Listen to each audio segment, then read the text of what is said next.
Hello friends, my name is Pawan Garg और आज हम IOQJS के फिजिक्स के पेपर 2 की का डिस्कशन करने के लिए यहाँ पर इकट्ठा हुए हैं। तो इसमें पेपर 2 की बात कर रहे हैं अपन, है ना। इसमें फिजिक्स का जो क्वेश्चन है वो 5 से स्टार्ट हो रहा है, ठीक है। तो 5 में जो क्वेश्चन है वो ये है कि एक एल्यूमिनियम फॉइल है जिसको एक बाउल है जिसमें फूड है, उसके ऊपर कवर करके रखा है, ठीक है। तो आपसे पूछा गया है the foil does this by preventing the heat flow through. तो ये पूछा है कि भाई जो फॉइल आपने लगाई है वो किस किस मोड ऑफ हीट ट्रांसफर को प्रिवेंट कर रही है, ठीक है। तो हीट ट्रांसफर को एक तो रेडिएशन को बिल्कुल वो रोकती है, ठीक है। अगर मान लो जब उससे रेडिएशन के थ्रू हीट निकलती है तो एल्यूमिनियम फॉइल उसको रिफ्लेक्ट बैक कर देती है और वहीं रुक जाती है, ठीक है। तो रेडिएशन को वो रोक रही है। कन्वेक्शन, ठीक है, वो इसको एयर टाइट रखती है तो एयर बाहर नहीं निकल पाती, यानी कि कन्वेक्शन से भी ये रोकती है। लेकिन यहाँ पर ओनली लिख रहा है इसलिए ए और बी ऑप्शन गलत हो जाएगा। सी है रेडिएशन एंड कन्वेक्शन ओनली, ठीक है। तो इन दोनों से ये रोकती है, रेडिएशन को भी नहीं करने दे रही, रेडिएशन के थ्रू हीट ट्रांसफर नहीं होने दे रही, कन्वेक्शन के थ्रू हीट ट्रांसफर नहीं होने दे रही, लेकिन कंडक्शन के थ्रू हीट ट्रांसफर होता है, ठीक है। तो कंडक्शन के थ्रू इसमें हीट ट्रांसफर होता है एल्यूमिनियम के थ्रू, यानी कि अपने पास डी ऑप्शन गलत हो जाएगा, ओनली सी ऑप्शन तक करेक्ट होगा। तो correct option is C. Okay, तो नेक्स्ट क्वेश्चन है क्वेश्चन नंबर 6। ये कह रहा है on a windy day standing on your balcony you hear the whistle of stationary train, ठीक है। अब इसमें ध्यान से देखें तो ट्रेन स्टेशनरी यानी ट्रेन रुकी हुई है, ठीक है, और आप भी रुके हुए हो, ठीक है। आप कौन हो गए? ऑब्जर्वर, और ट्रेन होगी सोर्स, ठीक है। तो यहाँ सोर्स और ऑब्जर्वर के बीच में कोई मोशन नहीं हो रहा, ठीक है, कोई रिलेटिव मोशन नहीं हो रहा। इसका मतलब ये है कि फ्रीक्वेंसी चेंज नहीं होगी, तो साउंड की फ्रीक्वेंसी चेंज नहीं होगी, लेकिन क्योंकि हवा ब्लो कर रही है, ठीक है, तो उसकी वजह से साउंड की स्पीड में अंतर आ जाएगा, ठीक है। तो करेक्ट ऑप्शन क्या हो जाएगा आपका? केवल स्पीड में चेंज आएगा, फ्रीक्वेंसी में कोई चेंज नहीं होगा। ओके, तो next question is question number 7। इसमें बोल रहा है ये Madhav assemble a toy cart, ठीक है, उसने एक टॉय कार्ट बनाई है, ठीक है, 10 सेंटीमीटर जिसकी डिस्टेंस है with 2 wheels which were unequal size, ठीक है, अनइक्वल साइज के हैं। The left wheel was 4 centimetre in diameter. तो लेफ्ट व्हील आपका 4 सेंटीमीटर डायमीटर का है, तो इसका रेडियस हो जाएगा 2 सेंटीमीटर यानी 4/2 centimetre. And right wheel 3 centimetre diameter का है, तो इसका रेडियस हो जाएगा 3/2 centimetre.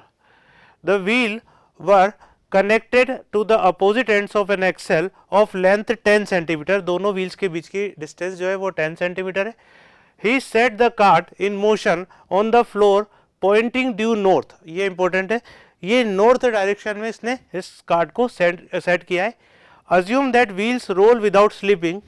Approximately after how many rotation of the wheel will the cart be pointing towards west?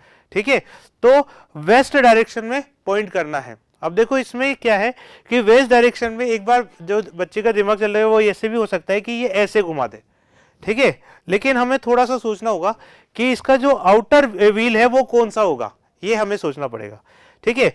जो भी आउटर व्हील है वो बड़ी डिस्टेंस ट्रेवल करेगा, ठीक है, जो भी आउटर व्हील है वो बड़ी डिस्टेंस ट्रेवल करेगा, यानी कि उसकी रेडियस जो है वो ज्यादा होनी चाहिए, क्योंकि नंबर ऑफ रोटेशन तो दोनों के सेम ही आएंगे, सेम एक्सेल से जुड़े हुए हैं, ठीक है। तो अब इसमें रेडियस जो है वो इसकी 2 सेंटीमीटर आ रही है और इसकी 3/2 सेंटीमीटर आ रही है, ठीक है। तो ऑब्वियसली ये बड़ा है, इसका मतलब ये आउटर व्हील बनना चाहिए।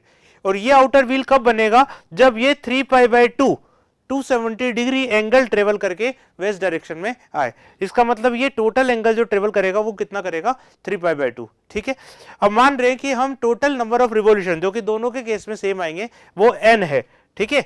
तो अब अगर हम देखें तो ये यहां से यहां आएगा, ठीक है, यहां से यहां आया, तो उस केस में इसने डिस्टेंस कितनी ट्रेवल करी?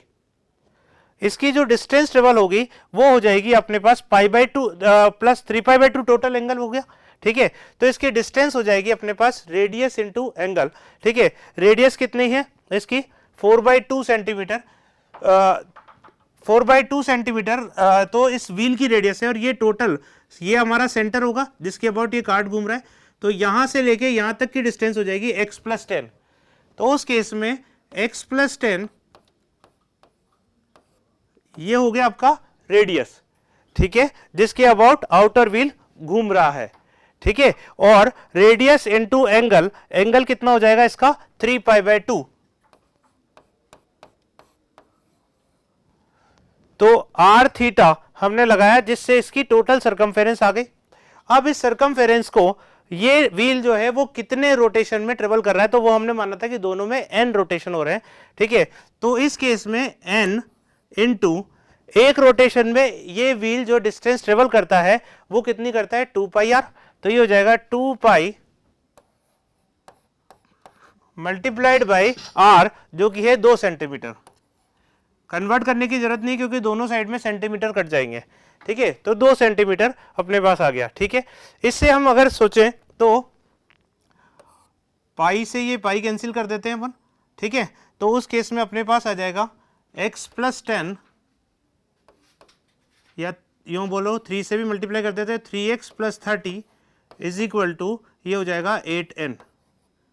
ये आपकी इक्वेशन 1 बन गई, ठीक है। अब इसी तरह से हम इनर व्हील की बात करते हैं। इनर व्हील की बात करें तो उस केस में हम इसको पार्ट में कन्वर्ट कर देते हैं। इनर व्हील जो है वो यहां से यहां तक टोटल x रेडियस के सर्किल पर चक्कर लगा रहा है, ठीक है। तो इसके लिए अपने पास आएगा x into 3 pi by 2 equal to n multiplied by 2 pi r, ठीक है। r कितना हो जाएगा इसका 3 बाई 2 सेंटीमीटर, यानी हो जाएगा n into 2 pi into 3 by 2 centimetre. इससे अगेन हम बात करें तो 3 पाई, तो इससे हमारे पास x की वैल्यू कितनी आ गई 2n।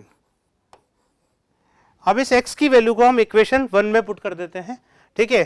तो हमारे पास कितना आएगा 3 इंटू 2n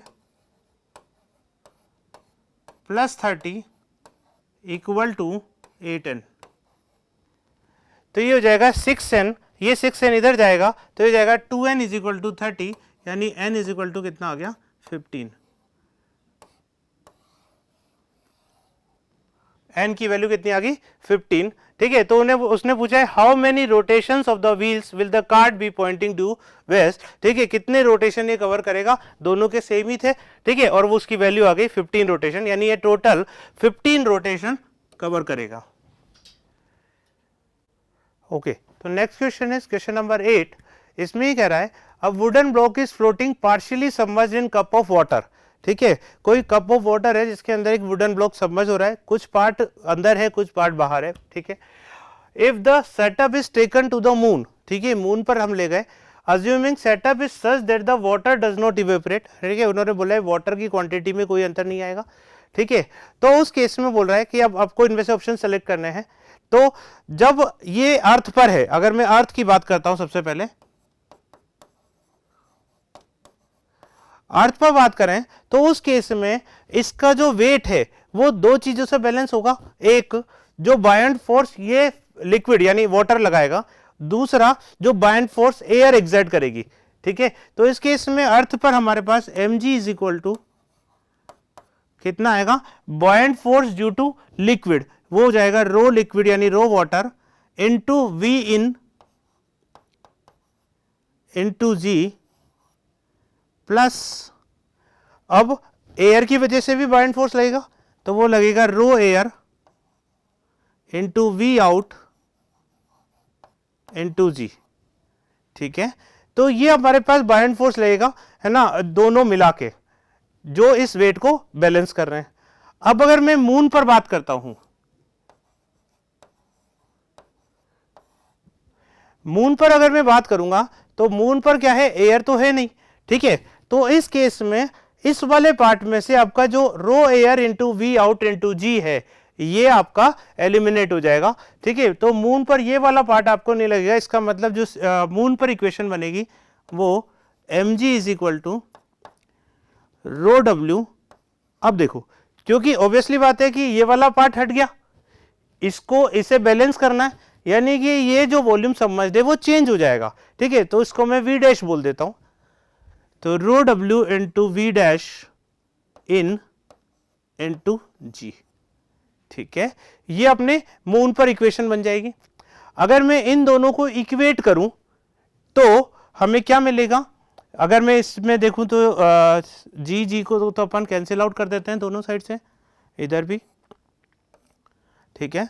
m की वैल्यू यहां डाल देते हैं इसके अंदर, तो ये अपने पास आ जाएगा rho W into v in plus rho air into v out equal to कितना हो जाएगा, rho W into v dash in. तो अगर मैं इससे वी डैश इन की वैल्यू फाइंड आउट करना चाहता हूं, जो कि मून पर कितना पार्ट सबमर्ज्ड है वो फाइंड आउट करें अपन, तो वी डैश इन की वैल्यू कितनी आ जाएगी आपके पास, v in plus rho air divided by rho W into v out. अब ध्यान से सोचें, तो V इन में कुछ ना कुछ एक पॉजिटिव क्वांटिटी जुड़ रही है, इसका मतलब ये हुआ कि V डैश इन की वैल्यू V इन से ज्यादा आनी चाहिए। तो हम कह सकते हैं कि V dash in is greater than V इन, यानी मून पर ज्यादा पार्ट डूबा हुआ होगा, ठीक है। किसके कंपैरिजन में, अर्थ के कंपैरिजन में। तो अब हम देखें तो ब्लॉक विल स्टिल फ्लोट, हाँ फ्लोट तो कर रहा है, ठीक है, but water level in the cup will rise. अब सोचो अगर ज्यादा पार्ट डूबो है अपन ने, तो ये ज्यादा वॉल्यूम डिस्प्लेस करेगा वाटर का, और अगर ज्यादा वॉल्यूम डिस्प्लेस करेगा तो इस केस में ये लेवल बढ़ जाएगा, तो यानी हमारा ए आंसर सही हो जाएगा, ठीक है। बाकी option, the block will still float but water level in the cup will go down, गलत हो गया। Block will still float with the water level in the cup remaining same, तो ये गलत हो गया क्योंकि लेवल तो बढ़ रहा है, ठीक है। और ब्लॉक सिंक तो नहीं होगा क्योंकि ये बैलेंस तो कर ही सकता है, ठीक है। तो ये हमारा ए आंसर हो जाएगा। Thank you. Okay, next question 15 number में है, the figure below shows a partial drying of an optical system, the system consist of an object, a real image of the object, ठीक है। इसमें क्या है कि आपको एक ऑब्जेक्ट दिया हुआ और एक रियल इमेज दी हुई है, लेकिन ये मेंशन नहीं किया है कि कौन सा ऑब्जेक्ट है और कौन सी रियल इमेज है, ठीक है। तो आपको ये चेक करना है, ठीक है। अब देखें तो वो बोल रहा है कि एक आपको थिन कन्वर्जिंग लेंस दिया हुआ है, ठीक है, and plane mirror placed to the right of the lens, यानी बस ये आपको कंफर्म है कि एक प्लेन मिरर यूज करना है, और दूसरा ये कि भाई इसके राइट साइड में ही इसको यूज करना है, ठीक है। It is not explicit that which arrow represent the object and all elements are parallel to each other, consider the center of the lens to be 0,0, ठीक है। इसका जो सेंटर है उसको अपने 0,0 लिया है, ठीक है। assume each small box on the dotted grid is 0.5 centimetre and 0.5 centimetre, ठीक है। तो अब अगर हम इसमें देखें कि हर ग्रिड 0.5 सेंटीमीटर की है, ठीक है, तो अगर हम ध्यान से देखें कि हमारे पास दो एरोज है, ठीक है, ये हमारा सेंटर है, तो अगर मैं यहां से गिनना चालू करूं तो 1 2 3 4 5 और 6, इसका मतलब ये जो डिस्टेंस है ये कितनी आनी चाहिए, 6 इंटू 0.5, तो 3 सेंटीमीटर ये डिस्टेंस आनी चाहिए। आगे करते हैं 1 2, ठीक है, तो यानी 6 प्लस 2 यानी कि 8, तो ये वाली डिस्टेंस हो जाएगी 8 मल्टीप्लाइड बाई 0.5, यानी ये डिस्टेंस 4 सेंटीमीटर आनी चाहिए। ये 3 सेंटीमीटर हो गया, ये 4 सेंटीमीटर हो गया। अब हाइट की बात करते हैं। हाइट में अगर मैं गिनूं तो उस केस में मुझे ऑप्टिकल सेंटर से टॉप मोस्ट पॉइंट को काउंट करना है केवल, ठीक है। तो ऑप्टिकल सेंटर से अगर मैं काउंट करता हूं तो 1 2 और 3, यानी 3 इंटू 0.5, यानी ये आपका हो जाएगा 1.5।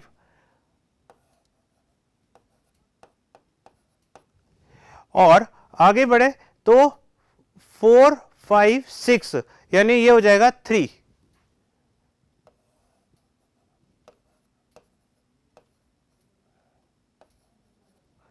ठीक है। तो अब हमें ये तो पता चल गया कि भाई यहां से जो अगर कोई भी एक ऑब्जेक्ट है, कोई एक इमेज है, वो नहीं पता, लेकिन ये पता है कि भाई इसकी जो हाइट है वो इससे डबल पर बनेगी, ठीक है। यानी मैग्निफिकेशन या तो 2 हो सकता है या 1/2 हो सकता है, टोटल मैग्निफिकेशन, ठीक है। अगर मैं इसको ऑब्जेक्ट और इसको इमेज लेता हूं तो 3/1.5 यानी 2 हो सकता है। अगर मैं इसको ऑब्जेक्ट लेता हूं, इसको इमेज लेता हूं तो 1.5/3 यानी 1/2 हो सकता है, ठीक है। u की वैल्यू आपको -3 है और इसके लिए फाइनल इमेज जो है वो 4 सेंटीमीटर यहां पर बन रही है। अब हमें क्या है, इसको सॉल्व करने के लिए एक एक केस कंसीडर करके देखना पड़ेगा, ठीक है। तो इसमें सबसे पहले क्या कर रहा हूं, मैं इसको ऑब्जेक्ट मान रहा हूं और इसको इमेज मान रहा हूं, ठीक है। तो उसके बेसिस पर इसको सॉल्व करते हैं। अब यहां पर मुझे एक मिरर भी लगाना होगा, ठीक है, और मिरर से रिफ्लेक्शन करा के, यानी इसकी अगर मैंने इसको ऑब्जेक्ट माना और इसको इमेज बनाया, ठीक है, इसका अपन डायग्राम बनाते हैं। तो सबसे पहला डायग्राम हमने ये लिया, ठीक है, इसमें सारी डिस्टेंसेस मैंने मेजर कर दिया, यहां से 3 हो गया, ये 4 हो गया, 1.5 और 3 हो गया, ठीक है। तो अब इस केस में अगर हम देखें तो पहला केस मैंने इसको ऑब्जेक्ट माना और इसको इमेज माना है, इस ऑब्जेक्ट से रे गई और जाने के बाद यहां पर इसकी इमेज बन रही है ए डैश पर, ठीक है, ए डैश पर आपके इमेज मैंने यहां पर बना दी। अब ये जो ए डैश पर इमेज बन रही है वो इस मिरर के लिए, ये प्लेन मिरर है, प्लेन मिरर के लिए ऑब्जेक्ट का काम करेगी और वो इसकी इमेज बनाएगी ए डबल डैश पर, ठीक है। अब ये जो ए डबल डैश है जो कि इसकी इमेज है वो इसके लिए ऑब्जेक्ट का काम करेगी और उसकी फाइनल इमेज हमारे को यहां मिल रही है जो कि 3 सेंटीमीटर हाइट की है, ठीक है। ये हमने इसमें कंसीडर किया है, ठीक है। अब ध्यान से सोचें हम, तो यहां का जो हाइट है वो 3/1.5, यानी इसका जो मैग्निफिकेशन आ रहा है वो 2 आ रहा है, ठीक है, और मैग्निफिकेशन 2 आ रहा है, यानी कि अगर मैं प्लेन मिरर की बात करूं तो प्लेन मिरर तो कोई मैग्निफिकेशन करता नहीं है ना, तो इसका जो मैग्निफिकेशन है वो मेनली इस लेंस के थ्रू ही हो रहा है, ठीक है, लेंस के थ्रू हो रहा है। अब यहां पर मैंने क्या कंसीडर किया कि सबसे पहले मैं उल्टा चलता हूं, इसके अंदर फाइनल इमेज आपके कितने पर बन रही है, 4 सेंटीमीटर पर, ठीक है। तो इसके लिए मैं फर्स्ट रिफ्रैक्शन को पहले कंसीडर कर लेता हूं। फर्स्ट रिफ्रैक्शन,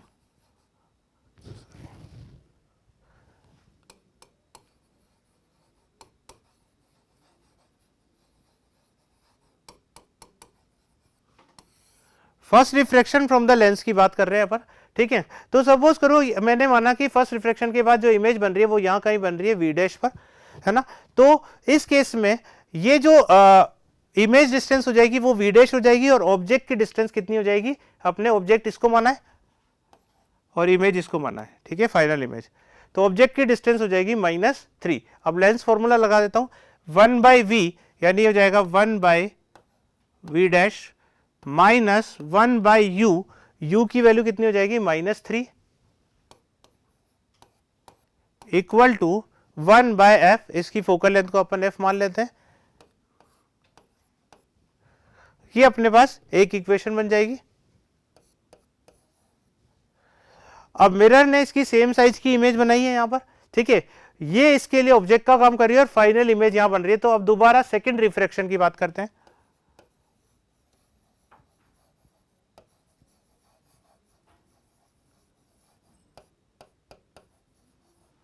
सेकेंड रिफ्रैक्शन में जो u होगा वो माइनस का x हो जाएगा और जो v है वो 4 हो जाएगा।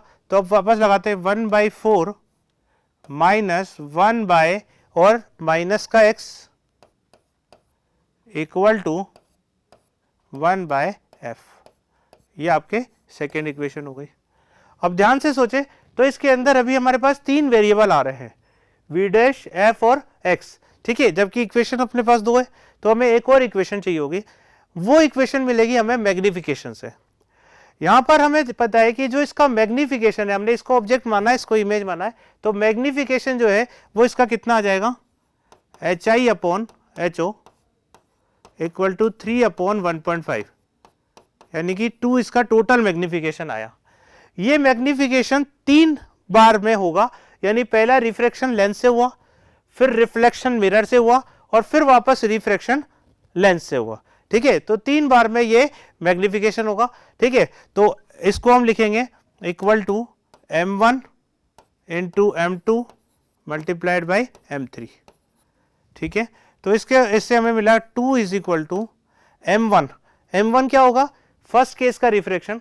फर्स्ट केस में अगर हम देखें तो फर्स्ट केस में जो इमेज बन रही है वो कहां बन रही है, वी डैश पर, ठीक है। मैग्निफिकेशन होता है आपके v dash upon u, v dash upon u की वैल्यू कितनी हो जाएगी ऑब्जेक्ट के लिए -3, तो ये आ जाएगा आपका v dash upon -3 multiplied by mirror तो +1 का मैग्निफिकेशन करता ही है, मल्टीप्लाइड बाय, अब इसके लिए बात करते हैं, इसके लिए इमेज बन रही है कितने पर, 4 पर, और ऑब्जेक्ट है माइनस के एक्स पर, तो ये हो जाएगा 4 upon minus x.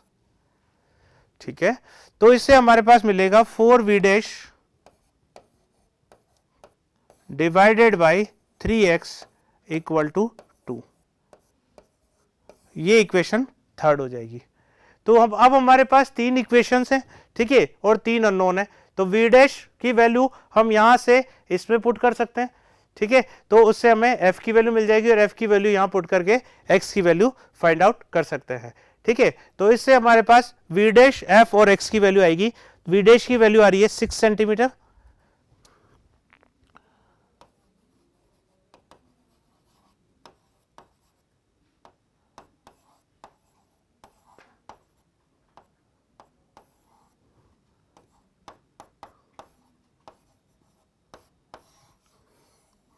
We dash की वैल्यू 6 सेंटीमीटर आ रही है और जो फोकल लेंथ है वो 2 सेंटीमीटर आ रहा है।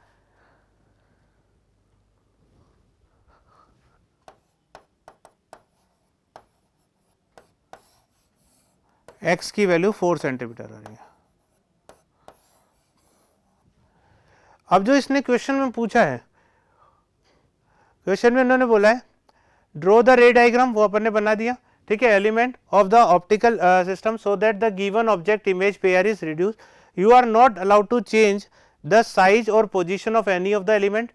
Also state the values of the focal length of the lens and location of the mirror. Focal length of the lens and location of the mirror बताना है अपन को। तो फोकल लेंथ अपने पास आ गई है 2 सेंटीमीटर। अब रही बात लोकेशन ऑफ द मिरर की, तो लोकेशन ऑफ द मिरर कितना होगा, तो ये अपने पास है टोटल x, ये है v डैश, तो अपने पास ये कितना हो गया v डैश माइनस x। ठीक है, तो v डैश में से आपने सॉरी ये टोटल डिस्टेंस यहां का जो होगा,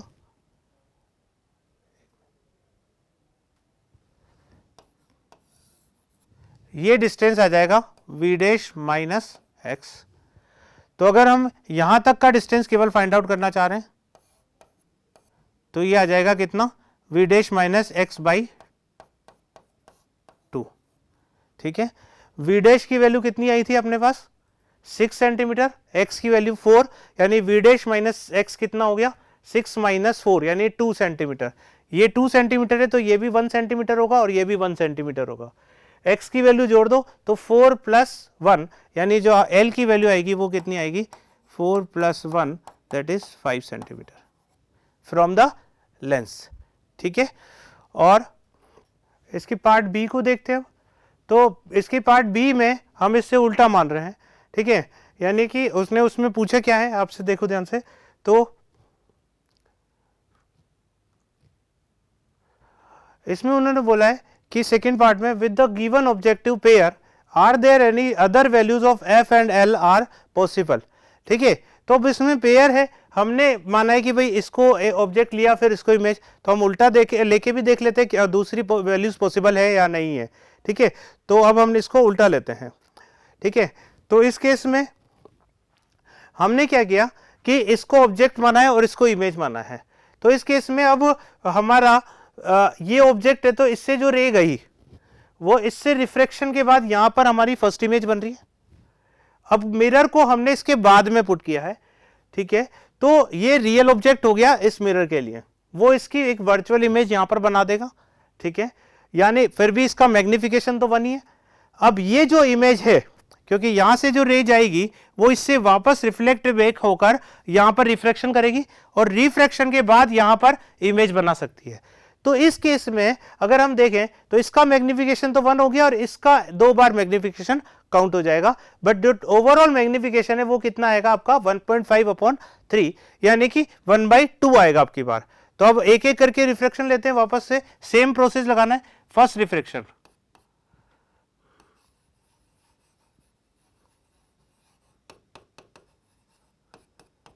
लेंस से फर्स्ट रिफ्रैक्शन को कंसीडर करें, तो लेंस से फर्स्ट रिफ्रैक्शन को कंसीडर करें तो इसमें u की वैल्यू कितनी हो जाएगी, ये आपका ऑब्जेक्ट है यानी u की वैल्यू -4 है और v की वैल्यू कितनी ली है अपन ने v डैश। ठीक है, तो लेंस फॉर्मूला लगा देते हैं 1/v डैश माइनस 1 बाय और माइनस का 4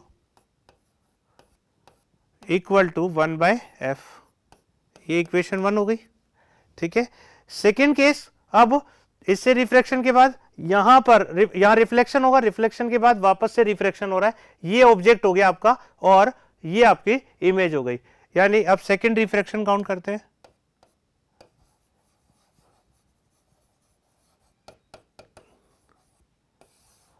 सेकेंड रिफ्रैक्शन में इमेज की डिस्टेंस कितनी है, 3 दी हुई है, तो 1/3 माइनस 1/u, u कितना हो जाएगा, यहां से लेके आपके ये वाली डिस्टेंस, यहां से यहां तक की डिस्टेंस को मैंने x माना है, तो ये जाएगा माइनस का x इक्वल टू 1/f, ये आपके सेकेंड इक्वेशन बन गई, ठीक है। अगेन वही v डैश f और x तीन वेरिएबल है, ठीक है, तो एक इक्वेशन और चाहिए, कहां से आएगी, मैग्निफिकेशन से, ठीक है। तो मैग्निफिकेशन कितना हो जाएगा, height of image upon height of object, यानी 1.5 डिवाइडेड बाई 3, यानी हो जाएगा 1/2, ये बराबर हो जाएगा m1 into m2 into m3, ठीक है।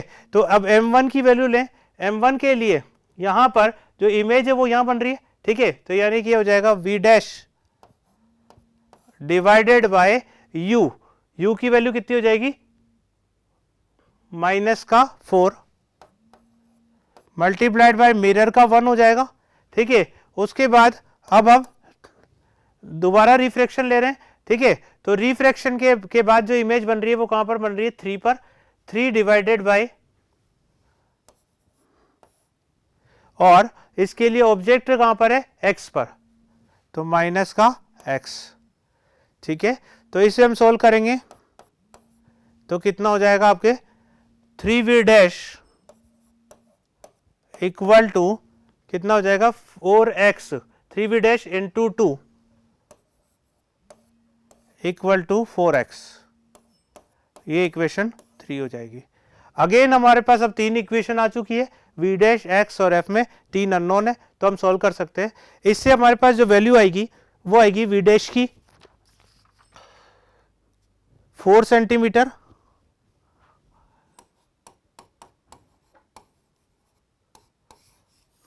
f सेम ही आ रहा है 2 सेंटीमीटर,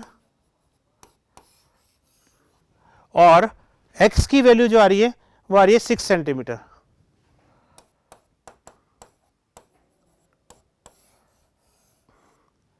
ये हमारे पास दूसरी कंडीशन आ रही है, ठीक है। तो इसका मतलब अब इसने क्या पूछा था, अगर हम देखें तो सेकेंड पार्ट में with the given objective pair are there any other values of F and L possible, ठीक है। तो फोकल लेंथ तो ऑब्वियसली लेंथ सेम ही है, तो एफ की वैल्यू वही आ रही है, लेकिन एल की वैल्यू जो है वो दूसरी चेंज हो सकती है। जस्टिफाई योर आंसर, तो अपन ने उसको प्रूव कर दिया है, ठीक है।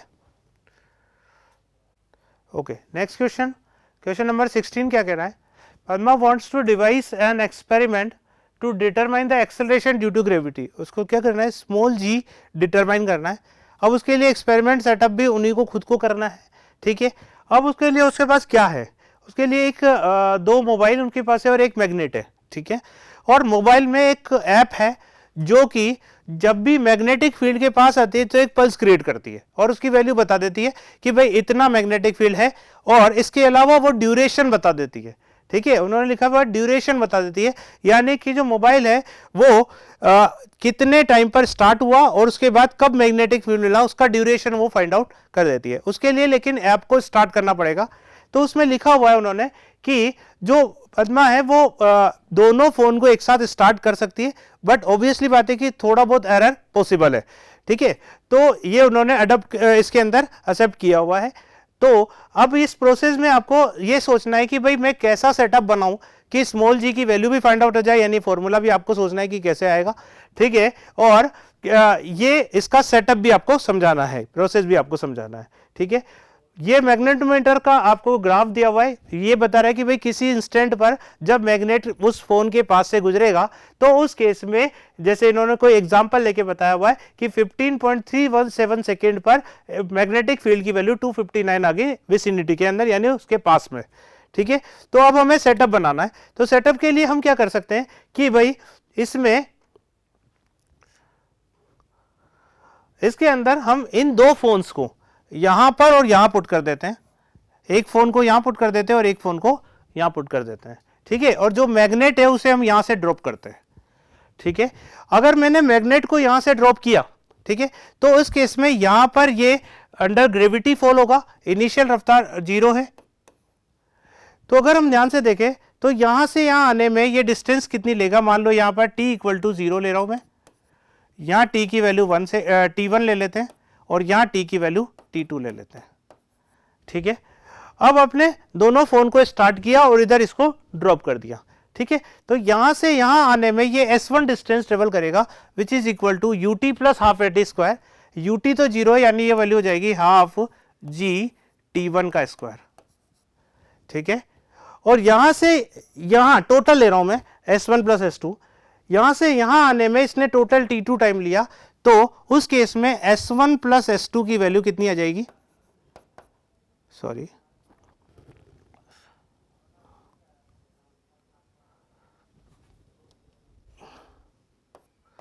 s1 प्लस s2 की वैल्यू हो जाएगी हाफ g t2 स्क्वायर, ठीक है। तो अब अगर मुझे g की वैल्यू मुझे निकालनी है, ठीक है, मैं इस इक्वेशन में से इसको माइनस कर देता हूं, तो s2 plus s1 minus s1, s2 plus s1 minus s1 is equal to half g t2 square minus t1 square, ये आ जाएगा, ठीक है। तो अब इस केस में हमारे को मिल जाएगा s2 इक्वल टू दिस, अब g मुझे निकालना है तो इसको मल्टीप्लाई कर दो इधर, तो g equal to 2s2 divided by t2 square minus t1 square, ठीक है।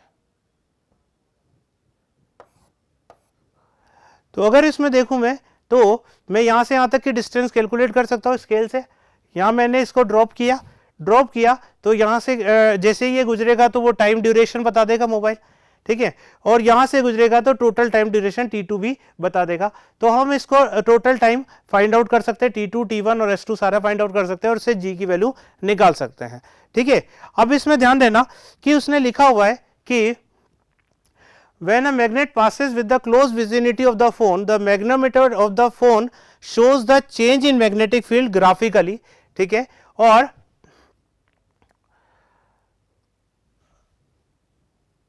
आगे देखते हैं, तो ये बोल रहा है clock in the two phones are not synchronised, ठीक है। जो दोनों फोन है उनका टाइम अलग अलग है, ठीक है, but the time in the apps measured from the time the sensor is activated by pressing the switch in the app, यानी कि जो ये ऐप है वो आपको टाइम नहीं बल्कि टाइम ड्यूरेशन दे रही है, ठीक है। तो टाइम ड्यूरेशन दे रही है तो इसका मतलब ये हुआ कि आप t1 और t2 की वैल्यू दोनों में भले इनिशियल टाइम अलग अलग हुआ पर हमें ड्यूरेशन से मतलब है तो वो ड्यूरेशन मिल जाएगा, ठीक है। तो हम t1 और t2 की वैल्यू डाल देंगे। डिस्क्राइब द एक्सपेरिमेंट, ये हो गया। She should perform the determinant g, you must clearly describe the setup अपन ने डिस्क्राइब कर दिया, procedure of the measurement as well as derive the formula of determination of g from the measured quantity, also list the possible source of error, ठीक है। अब इसमें कौन कौन सी एरर हो सकती है, तो इसमें सिस्टमेटिक एरर हो सकती है, भाई सिस्टम अलग अलग है, ठीक है, कोई मेजर करने में प्रॉब्लम हो सकती है, ठीक है। रैंडम एरर हो सकती है, जब आप बार बार मेजरमेंट ले रहे हो तो कभी गलत थोड़े टाइम बाद रीडिंग ले ली तो थोड़े टाइम पहले ले ली, ठीक है। तो ये एरर इसके अंदर हो सकती है, ठीक है।